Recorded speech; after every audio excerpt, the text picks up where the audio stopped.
As we told you earlier today, it's Fire Prevention Day, and where do many fires start? They start in the kitchen. So I'm here with Tricia Roberts from the Overland Park Fire Department to talk fire safety. So if you set something on fire when you're cooking, what is the first thing you should do besides panic?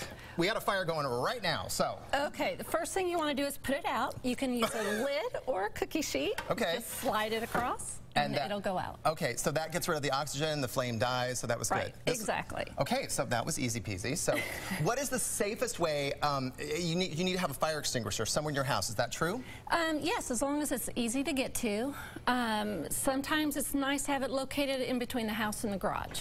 I have mine. It is right behind the refrigerator, not behind the refrigerator, but beside the refrigerator, so I can just grab it. Okay, as long as it's not behind. No, not behind. I should say beside. And I have it checked once a year and have it refueled. Is that always important too? Okay, good. Now, what type of smoke alarms does the fire department recommend? What do you need in your house? We recommend dual sensing smoke alarms. I brought along one to show you. Dual sensing? Yep. They have two different mechanisms inside of there. Photoelectric, so it'll handle a slow smoldering fire, and then ionization for a fast flaming fire.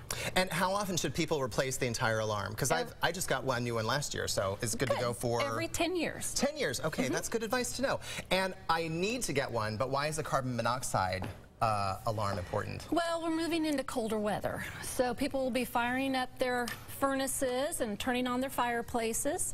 It's just a good idea to have one. Okay. Carbon monoxide is odorless. You're not going to detect it in your house. It's the silent killer. Now here's the crazy thing. When I go to like Walgreens or Target, there are like 8 bazillion different brands of these. Should I go for the one that's more expensive? Should I go for the cheapy version? What should I do? Well, they'll all do a good job for you.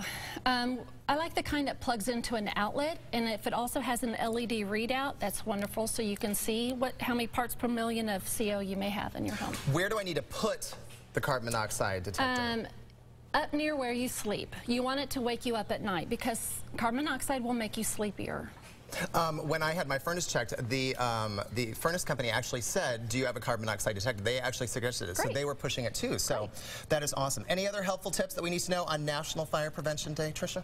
Well, I would have the home escape plan for your family. Okay. Take the time to draw one out. I brought one just to show you. You brought one? I did bring one.